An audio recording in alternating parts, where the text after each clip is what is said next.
Assalamualaikum warahmatullahi wabarakatuh.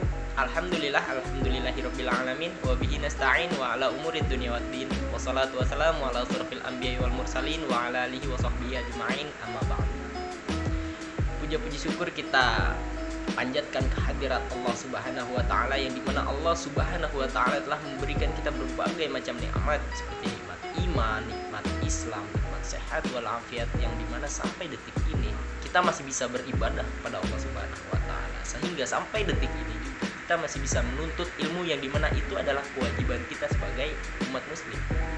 Lalu sholawat serta salam tak lupa kita hanturkan kepada junjungan kita, kepada suri tauladan kita, kepada uswatun hasanah kita, Nabiullah Muhammad Shallallahu Alaihi Wasallam, yang dimana beliau telah membawa kita sebagai umatnya dari zaman zahiliyah, zaman kebodohan, hingga zaman yang terang benderang, zaman yang penuh dengan ilmu pengetahuan sampai detik ini. Saya dari kelompok 4 akan mempresentasikan materi sejarah Baitul Hikmah pada masa Khalifah Al-Ma'mun. Sebelum itu, izinkan saya memperkenalkan diri. Nama saya Waludin Rian Anggara dengan nomor induk mahasiswa 211120022 sebagai moderator sekaligus pemateri.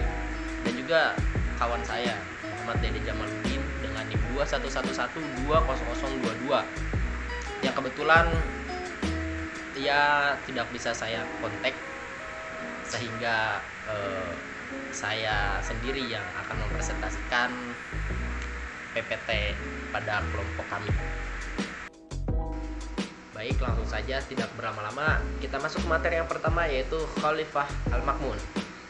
Daulah Abbasiyah di Baghdad dari tahun 133 sampai 656 Hijriah atau 750 sampai 1258 Masehi, didirikan oleh Abdullah bin Muhammad atau yang lebih dikenal dengan sebutan Abdul Abbas As-Saffah.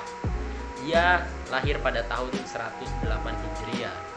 Abdul Abbas As-Saffah meninggal pada bulan Zulhijjah 136 Hijriah karena penyakit yang dideritanya. Ia meninggal dalam usia 33 tahun di kota Hashimiyah yang didirikannya. Abdullah Al-Ma'mun bin Harun Rashid mulai memerintah Bani Abbasiyah pada tahun 198 sampai 217 Hijriah atau 813 sampai 833 Masehi. Ia adalah khalifah ke-7 Bani Abbasiyah yang melanjutkan kepemimpinan saudaranya, yaitu Al-Amin. Khalifah Al-Ma'mun pengganti Ar-Rasyid dikenal sebagai khalifah yang sangat cinta pada ilmu pengetahuan.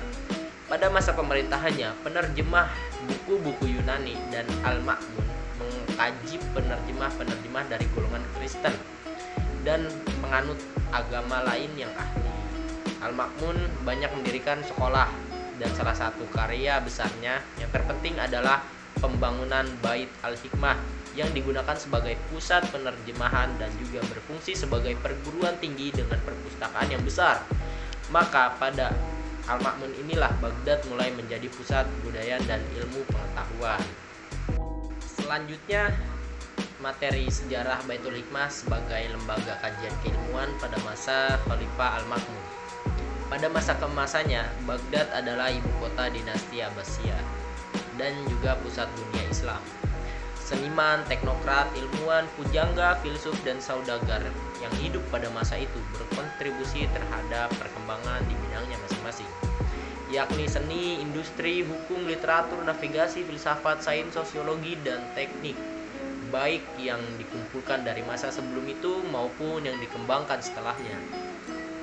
Contohnya ketika rahasia membuat kertas terkuak dari 2 tawanan Cina yang menderita kekalahan di Perang Talas pada tahun 751 Masehi. Bangsa Arab mulai memproduksi kertas besar-besaran. Buku sains yang penting dari zaman Persia, India, dan Yunani kuno pun ditulis ulang dan dialih bahasakan ke dalam bahasa Arab. Kemudian buku-buku itu disimpan di perpustakaan besar yang bernama Baitul Hikmah. Terletak di jantung kota Baghdad, Baitul Hikmah dibangun oleh Khalifah Harun Ar-Rasyid pada tahun 813 Masehi. Penerusnya yaitu Khalifah Al-Ma'mun mengundang para ilmuwan di seluruh dunia Islam untuk berbagi ide, informasi, dan pengetahuan di perpustakaan ini.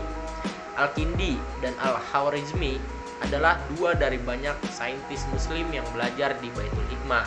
Buku dan dokumen berharga dari ilmu pengobatan hingga astronomi tersimpan rapi berdasarkan rak dan katalog di perpustakaan ini. Howard R. Turner dalam bukunya Science in Medieval Islam tahun 1997 menulis, seniman, ilmuwan, pangeran, dan pustakawan muslim bekerja sama dalam membangun peradaban unik yang mempengaruhi dunia barat secara langsung maupun tidak langsung bertahun-tahun setelahnya.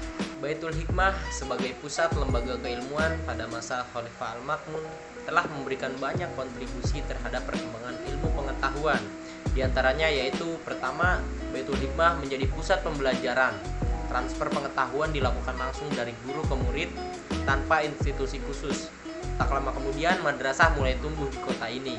Wazir dinasti Abbasiyah Nizam al-Mulk mendirikan Al-Nizamiyah of Baghdad yang merupakan universitas pertama dan terbesar di abad pertengahan. Kedua, Baitul Hikmah menjadi tempat berkumpulnya buku-buku ilmu pengetahuan dalam berbagai macam bahasa dan menjadi tempat berkumpulnya ulama-ulama besar sehingga termasyhur ke segala penjuru dunia. Mahasiswa banyak datang ke Baitul Hikmah untuk belajar ilmu agama dan pengetahuan lainnya. Ketiga, Baitul Hikmah menjadi pusat penerjemahan buku-buku berbagai bahasa ke dalam bahasa Arab. Kemauan Al-Ma'mun dalam mengembangkan ilmu pengetahuan tidak mengenal lelah. Ia ingin menunjukkan kemauan yang tinggi terhadap ilmu pengetahuan dan filsafat tradisi Yunani. Ia menyediakan biaya dan dorongan yang kuat untuk mencapai kemajuan besar di bidang ilmu. Salah satunya adalah gerakan penerjemahan karya-karya kuno dari Yunani dan Suriah ke dalam bahasa Arab, seperti ilmu kedokteran, astronomi, matematika, dan filsafat alam secara umum. Keempat, Baitul Hikmah sebagai perpustakaan dan tempat diskusi para ilmuwan. Di Baitul Hikmah terdapat sebuah perpustakaan yang lengkap. Di perpustakaan tersebut, Al-Ma'mun menyelenggarakan aktivitas penerjemahan buku-buku filsafat dari bahasa Yunani kuno ke dalam bahasa Arab. Di tempat itu terdapat pula ruang baca yang sangat baik dan tempat tinggal yang layak bagi para penerjemah. Di samping itu, Al-Ma'mun juga menyediakan tempat pertemuan untuk berdiskusi para ilmuwan dan terdapat pula tempat untuk pengamatan bintang. Yang kelima, yaitu Baitul Hikmah menjadi tempat penelitian dan cikal bakal kemajuan ilmu pengetahuan di berbagai bidang. Satu, bidang ilmu kedokteran, yang kedua bidang ilmu fisika dan kimia, yang ketiga bidang ilmu musik, yang keempat bidang ilmu filsafat, filosof, yang kelima kajian ilmu astronom dan matematika, dan yang keenam bidang historiografi atau ilmu sejarah. Materi selanjutnya yaitu eksistensi Al-Hikmah pada masa Al-Ma'mun.